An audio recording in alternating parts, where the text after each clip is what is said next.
Nós olhando apenas de forma distante, esse não matarás para muitos pode ser prático e fácil de se colocar em prática.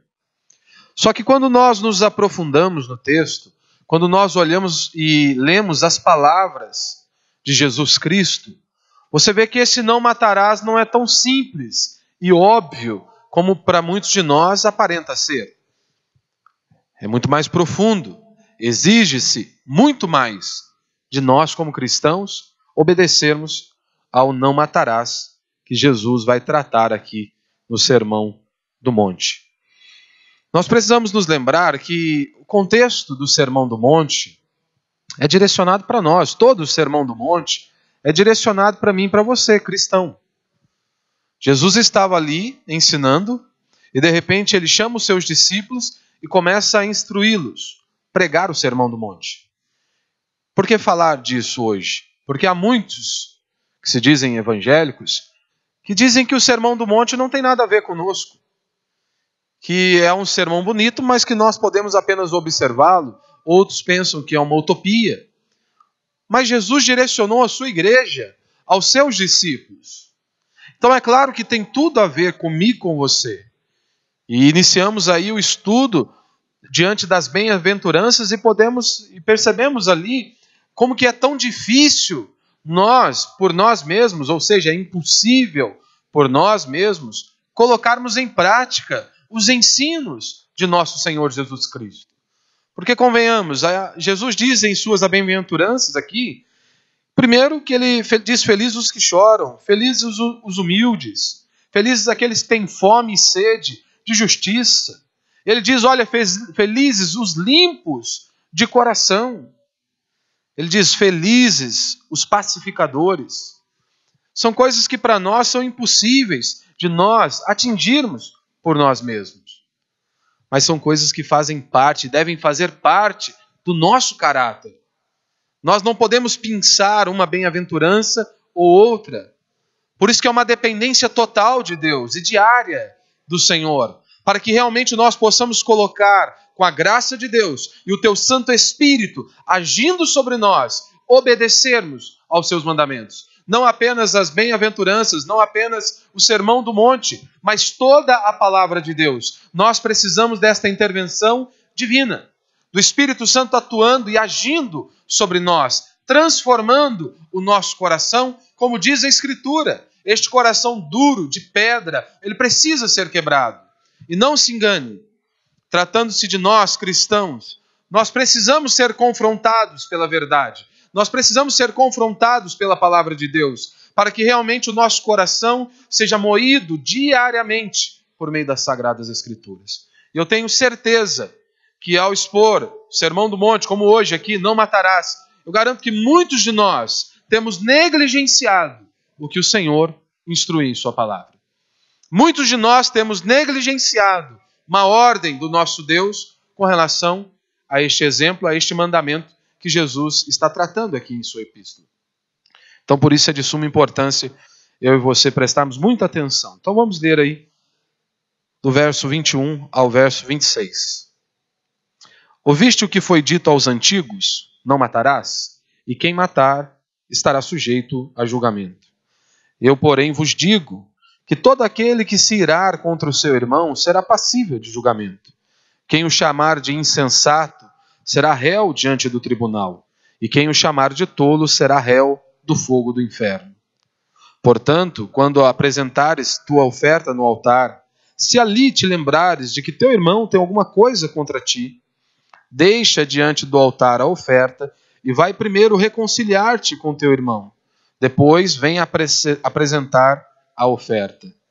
Entra logo em acordo com o teu adversário, enquanto estás com ele a caminho do tribunal, para que ele não te entregue ao juiz, e o juiz ao guarda, e seja lançado na prisão.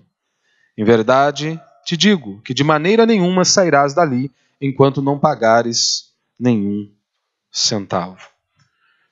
Na última pregação eu falei justamente sobre este ponto. Jesus disse, não penseis que eu vim abolir a lei, ou os profetas, mas eu vim cumprir. E aí então agora Jesus nos dá esses exemplos dizendo: ouviste o que foi dito aos antigos, eu, porém, vos digo.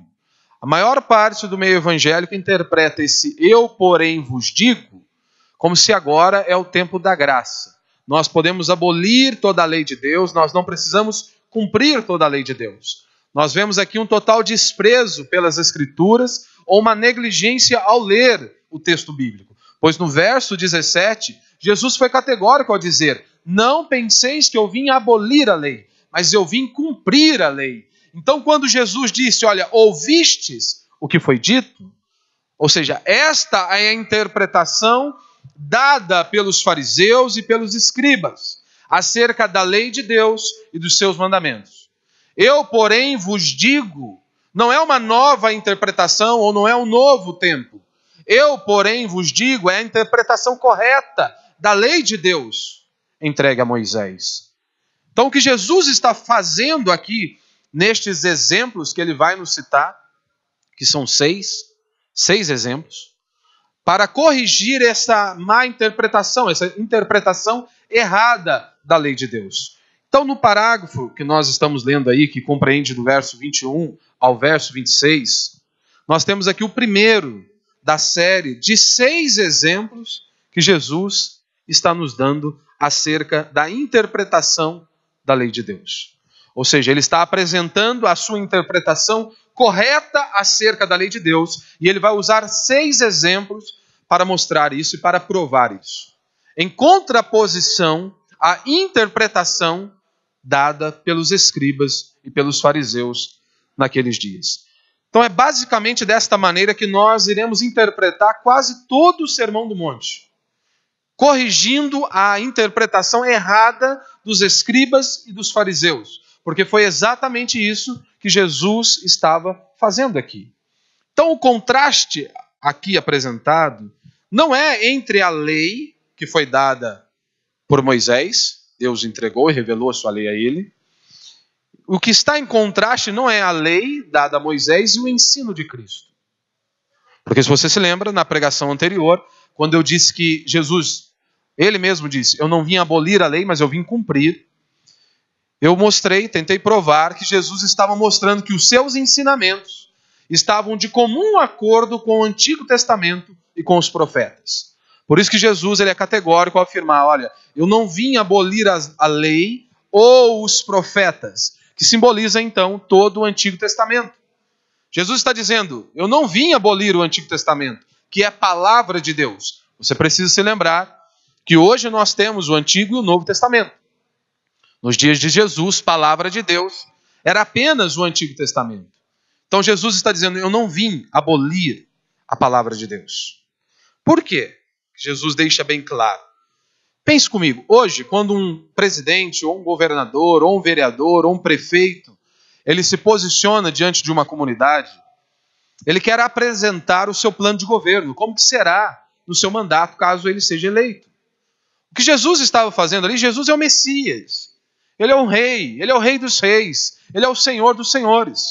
Então aqui no Sermão do Monte, Jesus está apresentando o seu plano de governo, que não estava ligado a esta terra. Tanto que ele já começa com a primeira bem-aventurança dizendo, bem-aventurados os pobres de espírito, em espírito, pois deles é o reino do céu. Ou seja, preste atenção, nós não estamos falando deste reino, deste mundo terreno.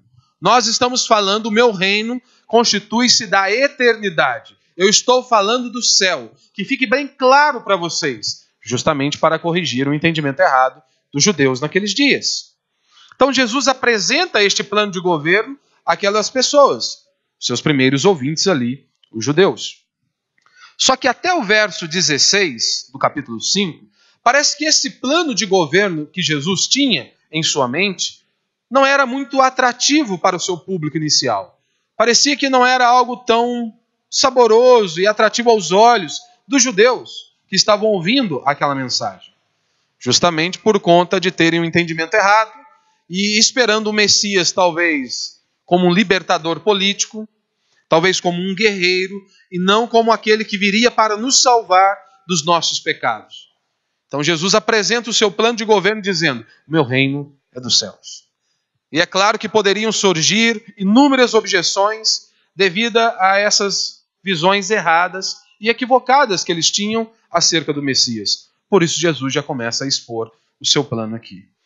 Ou seja, por isso Jesus está tratando essas possíveis objeções que talvez já estivessem sendo geradas no coração de seus ouvintes, ao iniciar ali justamente pelas bem-aventuranças. Então, neste pequeno trecho aqui, Jesus já deixa bem claro que a sua doutrina ela estava de comum acordo com o Antigo Testamento, que era a palavra de Deus, e que todos acreditavam que era a palavra de Deus. E isso era ponto pacífico, porque eles estavam ouvindo Jesus, e a ideia que eles estavam tendo é: quem é este homem? Qual é o ensino que ele está propagando? Será se o ensino dele está em comum acordo com o Antigo Testamento? Com a palavra de Deus? Com a lei de Moisés e com os profetas? Jesus olha para eles e diz: eu vim cumprir a lei. Eu não vim abolir a lei. Então os meus ensinos estão de comum acordo com o Antigo Testamento. Só que Jesus faz um confronto aqui. Jesus não é como os pastores modernos, que fingem que não há nenhuma desavença teológica, que não há nenhum erro, que não há nenhuma heresia sendo disseminada em meio à igreja. Jesus olha para eles e diz: olha, só que a minha interpretação, que é a interpretação bíblica, está em confronto aos ensinos dados pelos escribas e pelos fariseus. Ou seja, então os meus ensinos, a minha doutrina, está em completo desacordo com o que os fariseus e os escribas estão ensinando. E é por isso que ele já começa dizendo: ouviste o que foi dito.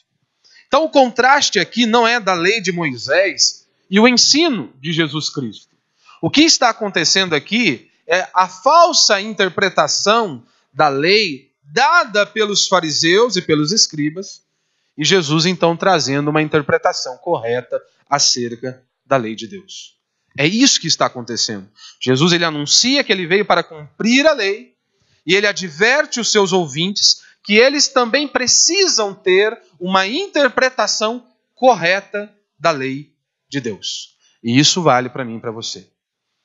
Nós também hoje, mais de 2000 anos se passaram, nós também precisamos ter um entendimento e uma interpretação correta da lei de Deus.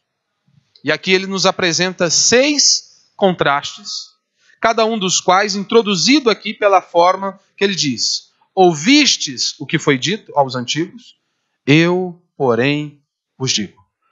O primeiro ponto que nós temos que nos atentar aqui é que eles reduziram o não matarás. Foi isso que os fariseus e os escribas fizeram.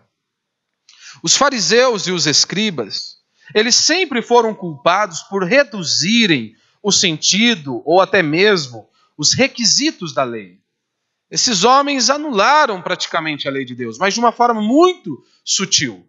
Eles adaptaram a lei de Deus, rebaixaram a lei de Deus, a um tal ponto que aparentemente eles cumpriam toda a exigência de Deus. E Jesus começa com não matarás. E aí eles dão uma esticada e eles dizem: quem matar estará sujeito a julgamento. Você precisa se lembrar que esse não matarás faz parte dos 10 mandamentos. É um dos 10 mandamentos.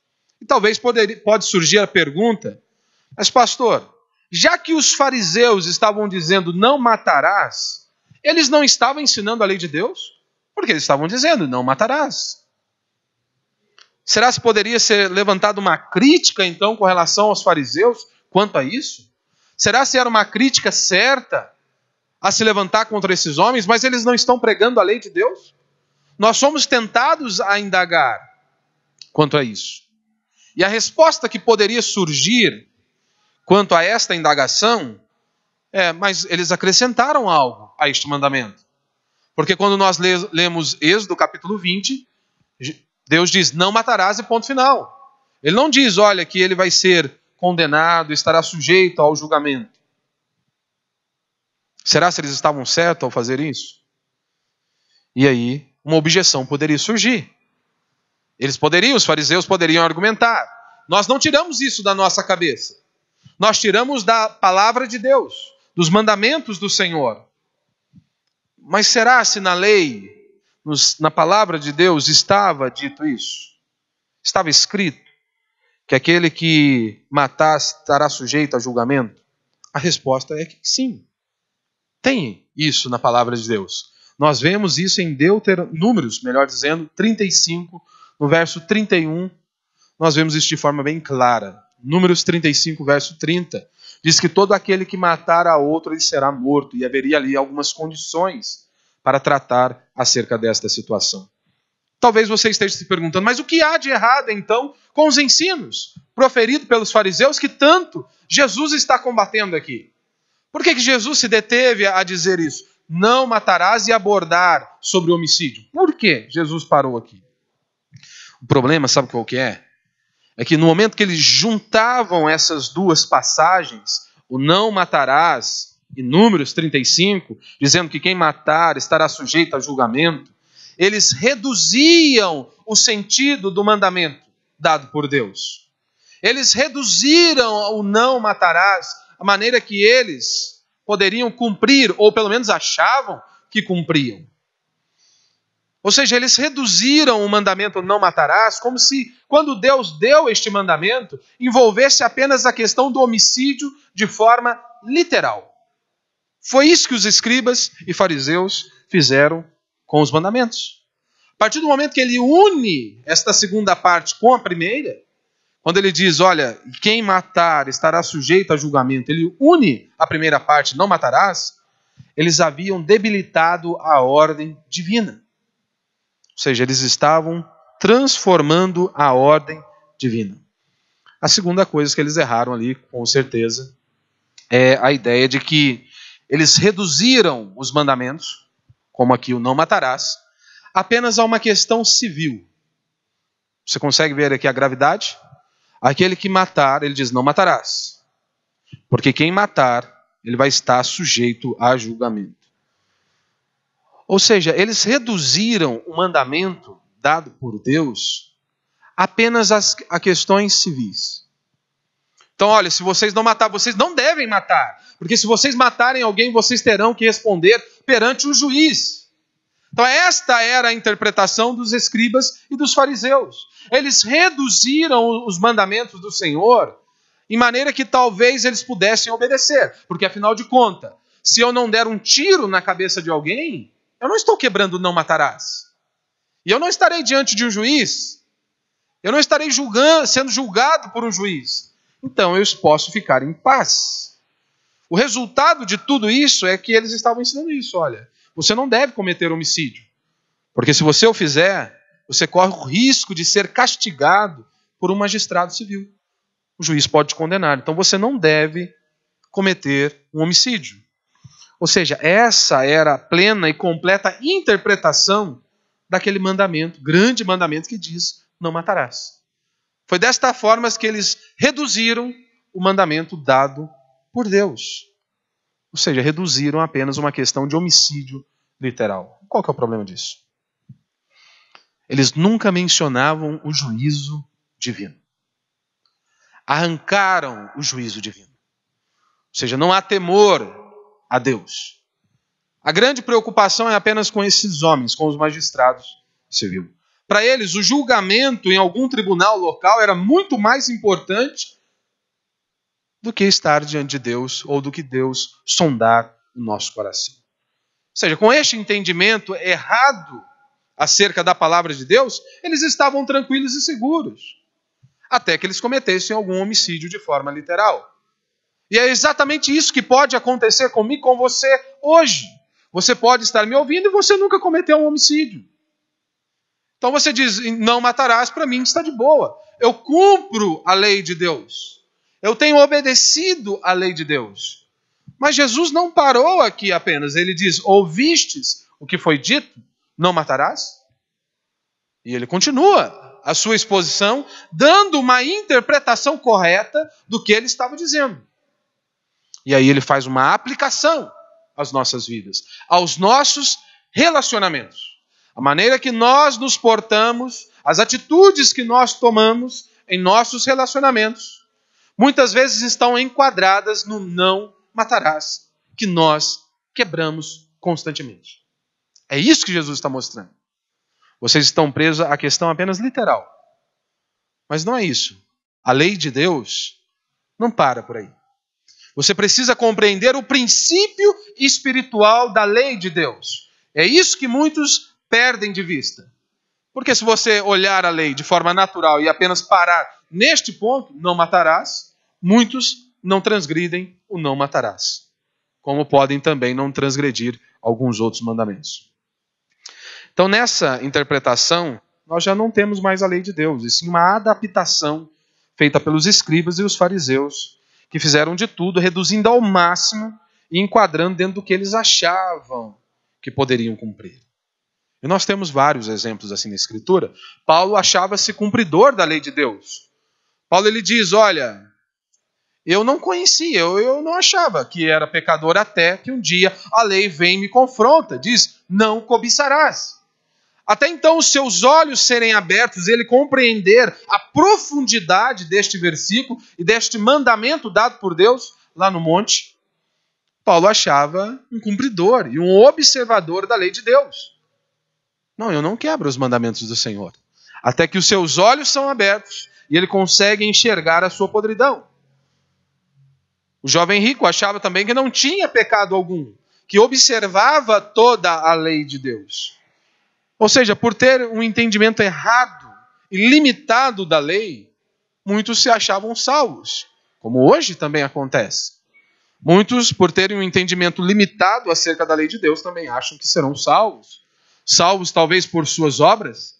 Lembramos que Paulo diz em Romanos 3:20, porque ninguém será justificado diante dele pelas obras da lei, pois pela lei vem o pleno conhecimento do pecado. Paulo achava que observava toda a lei. Mas quando seus olhos são abertos, ele se enxerga como um pecador, como limitado. Então, meu irmão, enquanto você e eu aceitarmos a letra da lei, mas nos esquecermos do espírito da lei, do seu conteúdo e do seu sentido, nós teremos um grande problema. Nós estaremos enganando a nós mesmos. Se você não perceber o espírito da lei, do conteúdo da lei e do seu sentido, nós estaremos nos persuadindo, achando que somos observadores da lei de Deus e que não temos transgredido nenhum de seus mandamentos. Então a primeira aplicação que nós fazemos aqui é irar-se contra o seu irmão é homicídio. É isso que Jesus está dizendo aqui. Não é isso que ele diz aqui no verso 22? Ele começa no verso 21 dizendo, ouviste o que foi dito aos antigos, não matarás, e quem matar estará sujeito a julgamento. Eu, porém, vos digo, ou seja, a interpretação correta do mandamento dado por Deus é o seguinte, vos digo que todo aquele que se irar contra seu irmão será passível de julgamento, e quem o chamar de insensato será réu do tribunal, diante do tribunal, e quem o chamar de tolo será réu do fogo do inferno. Então, neste mandamento aqui, não matarás, disse Jesus, inclui não somente o homicídio de forma física, você matar o cara ali de forma literal, mas você irar-se contra o seu irmão, guardar mágoa em seu coração contra o seu irmão ou contra alguma pessoa, você está transgredindo não matarás. Você consegue perceber que a complexidade e a profundidade do mandamento dado por Deus? E é exatamente isso que Jesus está fazendo. Vocês devem avaliar, examinar o coração de vocês. Vocês não podem se limitar apenas ao homicídio de forma literal. Mas quantos de nós matamos diariamente pessoas dentro do nosso coração com as nossas atitudes, com nossas palavras, e remoemos ódio, amargura dentro do nosso coração? Você está transgredindo o mandamento do Senhor, onde ele diz, não matarás. Porque esta é a aplicação que ele está fazendo aqui. Vocês se limitam a apenas isso, mas a lei de Deus, o conteúdo, a parte espiritual, o sentido, é isso aqui. E aí? Aqui nós começamos a perceber algo do verdadeiro conteúdo espiritual da lei de Deus. A profundidade da lei de Deus. Ou seja, Jesus está falando que nós não temos que nutrir mágoas no nosso coração. Não é pecado você irar-se. Pecado é você continuar irado. Esse é o grande problema. Não é pecado você irar. Pecado é você continuar irado. seja com quem for. Efésios 4:26, Paulo retrata isso de forma bem prática. Irai-vos e não pequeis. Não se ponha o sol sobre a vossa ira. O que Paulo está dizendo é o seguinte, é algo muito prático, é muito simples, muito fácil para nós entendermos. Você ficou indignado? Você ficou magoado, chateado, irado contra o seu próximo? Ótimo. Não se põe o sol sobre a vossa ira. Ou seja, antes que o dia termine, encerre esse assunto. Conclua o assunto. Perdoe, peça perdão. Ponto final. É assim que nós temos que agir.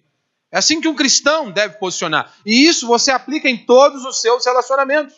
Seja com os seus irmãos na comunidade, seja em seu casamento com a sua esposa ou com o seu esposo, seja nos seus relacionamentos com os seus filhos e com os pais, e em seu trabalho. Você tem que entender que você irá se sentir ferido, magoado, chateado, é justamente com pessoas que estão próximas a você. Garanto que se um mendigo, você passar ali a rua, ele te xingar de vagabundo, chamar você de qualquer coisa, você pode até ficar bravo com ele. Mas 10 minutos você já esqueceu o que ele falou. Mas se o teu esposo ou a tua esposa fala de uma maneira um pouquinho mais ríspida com você, ou diz algo que talvez não desceu tão legal, você vai guardar aquilo durante todo o dia. Uma pessoa próxima a você que dirige uma palavra dura, você carrega aquilo durante o dia. E Jesus está dizendo, você não pode ser assim, você precisa resolver a situação. Porque o conceito e a parte espiritual é muito mais profundo do que você pensa. Você está sendo enquadrado no não matarás, quando você continua cultivando mágoas, ressentimento dentro do seu coração. Meu irmão, é inevitável que você fique ofendido. É inevitável que você fique irado, chateado ou magoado. Mas a Escritura diz, olha, você não pode guardar isso em seu coração. É inevitável. Você vai ficar. Nós somos seres humanos. Eu não quero que fulano erre comigo. Ótimo. Quem pode exigir perfeição? Aquele que é perfeito. Você é perfeito? Eu não sou perfeito. Tem inúmeras falhas. Então por que muitas vezes nós queremos exigir perfeição dos outros? Por que há tantos problemas em casamento? Tantas brigas? Porque ninguém está errado. Os dois são perfeitos. Ninguém pode abaixar a guarda. Uma frase do pastor Valmir que ele sempre diz, eu lembro até hoje, o dia que ele veio pregar sobre família, e ele fazendo uma aplicação para o casamento, ele diz, olha, no casamento, ou você escolhe estar certo, ou você escolhe viver em paz. Os dois não dá. Muitas vezes não dá para você ter os dois. Ou você escolhe estar certo, ou você escolhe viver em paz. Você tem que abaixar a guarda, não tem jeito. A vida é assim. Então não adianta você achar que vai viver num paraíso.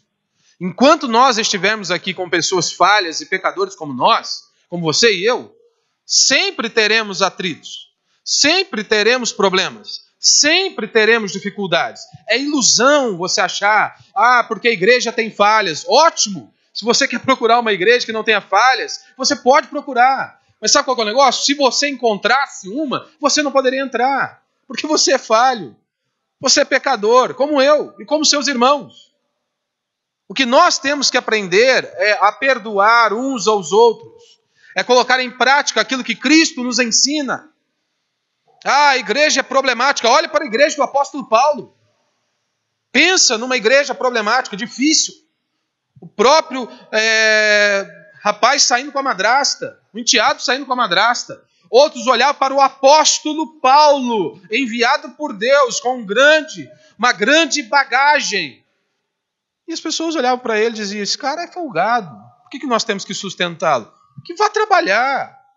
Paulo precisou tirar dinheiro de outras igrejas para pregar para aquelas pessoas, porque eles eram um bando de avarento. Essa era a igreja. Pessoas que discutiam na hora da ceia. Uns comiam e outros não comiam. E ceia não é como nós celebramos aqui hoje, não. Com um pedacinho de pão e um pouquinho de suco. Era um banquete. E as pessoas estavam ali, esqueciam dos outros. Avançavam para cima da comida. Pouco se importavam com o próximo. Então, meu irmão, não se iluda. Não se iluda. Nós precisamos aprender a obedecer a Deus. É isso que eu e você temos que aprender diariamente. É aprender a perdoar e pedir perdão. Ah, mas eu não quero pedir perdão. Ótimo. Nós vamos chegar daqui a pouco nesse ponto. Por que eu tenho que pedir perdão? É simples. É simples. Porque como que você quer que Deus te perdoe se você não quer perdoar ninguém? Jesus nos ensinou da oração do Pai Nosso. Você quer perdão? Então ótimo. Pai, perdoa as nossas dívidas assim como nós temos perdoado aos nossos devedores. É simples. Ele nos perdoou. Nós pecamos contra um Deus que é santo, santo e santo. E Ele nos perdoou. E aí você que é falho, pecador e imperfeito, não pode perdoar um outro irmão falho, pecador e imperfeito como você. E como eu. Para nós, meu irmão, que somos cristãos, tolerarmos a ira em nossos corações, de acordo com os ensinamentos do nosso Senhor Jesus Cristo, e eu creio nisso fielmente, é tornar-nos culpados de algo que à vista de Deus é equivalente ao homicídio. Então é isso que eu e você temos que tomar cuidado. Nós cultivarmos ira, mágoa, ressentimento dentro do nosso coração, quando nós somos enquadrados aqui pelos ensinos de Cristo e pela interpretação correta da lei de Deus, nós estamos aqui sendo enquadrados equivalente ao homicídio à vista de Deus. Então nós não temos opção de cultivarmos ódio, nutrirmos ressentimentos, termos esse sentimento desagradável e maligno para com a outra pessoa dentro do nosso coração. Nós não temos. Nós não podemos cultivar isso. Isso é idêntico ao homicídio. É isso que Jesus está falando. E aí você aplica em todos os seus relacionamentos. Garanto que no seu casamento você vai precisar muito disso. Garanto para você. Garanto para você. Nós não devemos irar contra o nosso irmão. A ira guardada no coração contra qualquer ser humano, mas especialmente contra aqueles que são da família da fé. Porque, convenhamos, crente ele anda com crente. Então, é óbvio que você terá atrito. Claro, é óbvio, é simples. Se você anda com crente, você vai ter atrito. Ou seja, de conformidade com o nosso Senhor, é algo extremamente repreensível aos olhos de Deus. Eu não posso nutrir esse sentimento contra o meu irmão. Isso é homicídio. Isso não quer dizer que você não vai sentir nada. Não, com certeza você vai sentir. Perdão não é amnésia. As pessoas pensam que perdão é amnésia. Não faço sessão de hipnose, né, que você vai esquecer. Não, vamos lá que eu vou orar para você agora, você vai esquecer de tudo que aconteceu. Não faço hipnose, pô. Não faço isso. A Escritura também não diz isso. Perdão é decisão, ponto final. Eu decido perdoar. Ah, eu vou lembrar quando eu olhar para a cara do fulano? É claro que você vai lembrar. A não ser que você tenha uma amnésia. A não ser que aconteça isso. Só nesses casos. Mas eu tenho que vigiar. Claro que eu tenho que me vigiar. Pode ser que eu olhe, a ira tente acender ali dentro do meu coração. E eu preciso obedecer ao mandamento do Senhor. Eu preciso estar atento ao meu coração. Eu preciso estar vigiando. É a mesma maneira como você. Se você vai ser tentado, um homem sendo tentado por uma mulher, vai falar que ele não vai ser tentado, é a hipocrisia dele. José correu, né? José correu. Foi isso que ele fez. Foi esperando para ver o que ia dar aquilo. Não, ele correu. Ou seja, nós precisamos. Paulo diz em Efésios 4:31, diz o seguinte: longe de vós toda amargura e cólera, ira e gritaria, blasfêmias, e bem assim toda malícia. Longe de vós, crentes, longe de vós toda amargura e cólera e ira e gritaria e blasfêmias, e bem assim toda malícia. A amargura está associada a esses sentimentos violentos aí. Segundo, que nós não podemos insultá-lo. Né? Você tem que tomar cuidado com as suas palavras. Isso aqui é muito comum no casamento, né? Não deveria ser. Mas o insulto verbal é comum em casamentos. As pessoas não conseguem compreender o mandamento do Senhor. Nós vemos isso. Ora, você não está se atentando ao que Jesus está dizendo. A profundidade e como que a lei de Deus é algo espiritual. Então você não pode falar com a sua esposa de qualquer maneira. Da mesma maneira, a sua esposa não pode falar com você de qualquer maneira. Senão você estará sendo enquadrado aqui ao não matarás. Então você precisa tomar cuidado. Ah, depois eu peço perdão e está tudo certo. É mesmo? O perdão tem que ser genuíno, já começa aqui. O perdão ele deve ser genuíno. E você também deve vigiar, se atentar às suas palavras. Não é simplesmente, depois eu peço perdão, vou seguir o que o apóstolo Paulo disse. Antes que o sol se ponha, eu vou lá e peço perdão. É mesmo? Mas Jesus diz que você já deve tomar cuidado antes de falar. Antes de falar, ele está dizendo, antes de abrir os seus lábios, tome cuidado. Vigie, preste atenção. Então a gente não pode viver a nossa vida, você que é casado, como ímpio. Tirar como padrão e parâmetro ímpios. Você tem que se basear na palavra de Deus, nos mandamentos do Senhor. E então estabelecer em sua casa os princípios da palavra de Deus. Isso é difícil? É claro que é. Porque muitos crentes nem leem a Bíblia. Se você não lê a Bíblia, se você não tem o entendimento correto das Sagradas Escrituras, é claro que você vai fazer o que lhe der na telha. É o que nós temos visto hoje em muitos relacionamentos. Então não podemos. Jesus disse que, olha, tolo, se você chamar o seu irmão de tolo, é só um exemplo de qualquer expressão pejorativa, seja de desagradável, de desaprovação. É só um exemplo para que você fique atento às palavras que você dirige às outras pessoas. Não apenas à esposa, mas a todos. Pastor, mas Jesus não chamou o povo lá de cobra? Pastor, mas Jesus não chamou. Paulo não zombou lá. Paulo também não foi duro. Não chamou as pessoas de cães. Sim. Jesus proferiu palavras assim. Jesus exortou aquelas pessoas. Profeticamente. Profeticamente como juízo de Deus sobre eles. Foi isso que Jesus está falando. Na sua posição como Messias. O Salvador. O Libertador. Jesus estava os advertindo acerca da eternidade. Jesus estava os advertindo que a interpretação que eles tinham era errada. Que a interpretação que eles tinham das Sagradas Escrituras estava errada.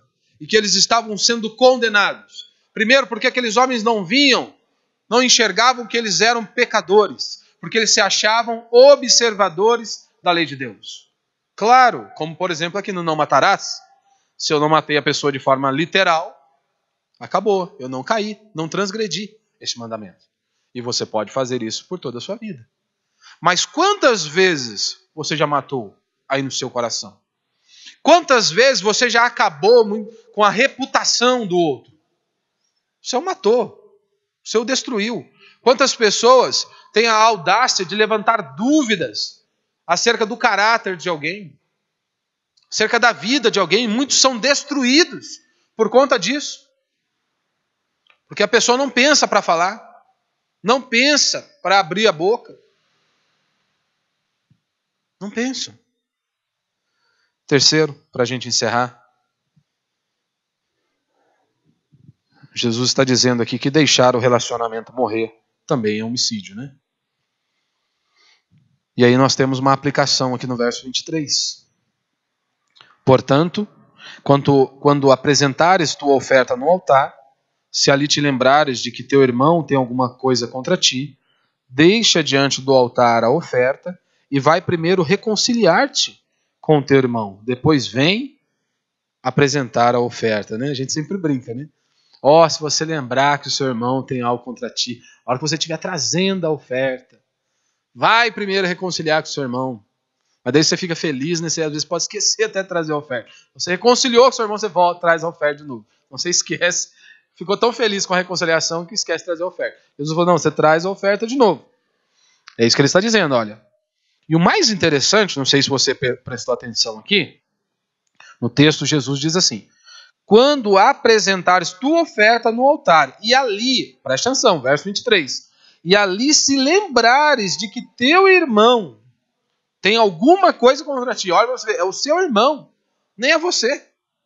É o seu irmão, você sabe que ele está ali chateado, está ali carregando algo no coração dele, você deve ir lá e resolver. Você tem que se lembrar que você não tem, ninguém tem bola de cristal, eu não tenho bola de cristal.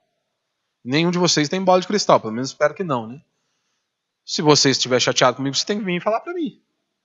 Tem como você fazer cara feia. Para mim, cara feia é fome. Minha cara já é feia. Com fome fica mais feia ainda. É assim.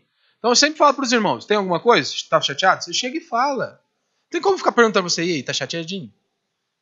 Você tá aí, fiz alguma coisa que você não gostou? Não, a gente tem liberdade justamente para isso. Chega e fala. Ô pastor, não gostei disso, daquilo. Da mesma maneira eu vou falar para você. Pode ter certeza, se eu tiver alguma coisa para te falar, eu vou falar para você. Ó, irmão, acho que isso aí que você está fazendo é errado. É simples. Então é assim que nós cristãos temos que agir. Então Jesus está dizendo, olha, se você deixa o relacionamento morrer, isso também é um homicídio. Ou seja, nós temos que procurar a reconciliação. Nós, crentes, temos que procurar a reconciliação. Você não deve deixar o relacionamento morrer. Não é assim, eu não tenho nada contra ele, mas ele tem contra mim, deixa ele embora, sai dele. Não, Jesus está dizendo, você deve ir lá e reconciliar. Você deve resolver. Você deve obedecer a palavra de Deus. Então, meu irmão, que eu e você, nós possamos nos atentar a isso. O interessante é que a oferta chega a Deus se primeiro você chegar ao seu irmão. Você consegue perceber isso? Primeiro a sua oferta chega a Deus se primeiro você chegar ao seu irmão. A sua oferta só vai se chegar a Deus se primeiro você resolver o seu problema. Então isso é grave. A Escritura diz, olha, se você trata a sua esposa de qualquer maneira, as suas orações podem ser interrompidas. Sim, se você está em pecado, por exemplo, se você não perdoa, você está em pecado. Não tem como Deus escutar a sua oração, porque você precisa perdoar. Deus não está ali compactuando com o pecado. Por meio de Isaías, ele foi categórico ao dizer, olha, não é que os meus ouvidos estejam tapados para não ouvir, mas os vossos pecados fazem separação entre mim e ti. Então, por isso que você tem que resolver. Por isso que você tem que pedir perdão e perdoar. Porque como que você quer que Deus te escute se você não perdoa ou não pede perdão? As suas orações não serão ouvidas. As suas orações não serão ouvidas. É o que a palavra de Deus nos ensina. Então não tem como eu adorar a Deus, servir, cultuá-lo, se primeiro eu não me prostrar diante dele e clamar a ele. Então nós precisamos, quanto mais santo nós nos tornamos, temos mais indignação contra o pecado. Contra o pecado. Ou seja, contra o pecado, não é contra o pecador. É aqui que nós temos que fazer a distinção. Às vezes a pessoa, é óbvio, o pecado é algo gravíssimo. Eu não fico com raiva do irmão. Eu fico indignado com relação ao pecado. E é claro, ele vai ser tratado, ponto final. Mas eu não posso ficar com raiva da pessoa. A minha indignação e a minha ira tem que se levantar por conta do pecado, daquilo que foi cometido, do delito que aconteceu. E aí então tratarmos. Porque tem pessoas que elas ficam iradas com o ser humano, né? Com a pessoa. E aí cria raiva, cria rancor, cria ira. E aí Jesus está dizendo, você se enquadrou aqui, não matarás. Você pecou. Se não houver arrependimento, como que você quer perdão? Portanto, meu irmão, qual que é o estado do seu coração? Você deve se perguntar, qual é o estado do seu coração nessa noite? Como que você entrou aqui nessa noite? Como que você se porta diante das adversidades? Quando você muitas vezes é afrontado, alguém pisa no seu calo, como que é? Como que você reage? Qual é a sua postura? Nós devemos avaliar a nossa vida à luz das Escrituras. E o mandamento de Jesus aqui é muito claro.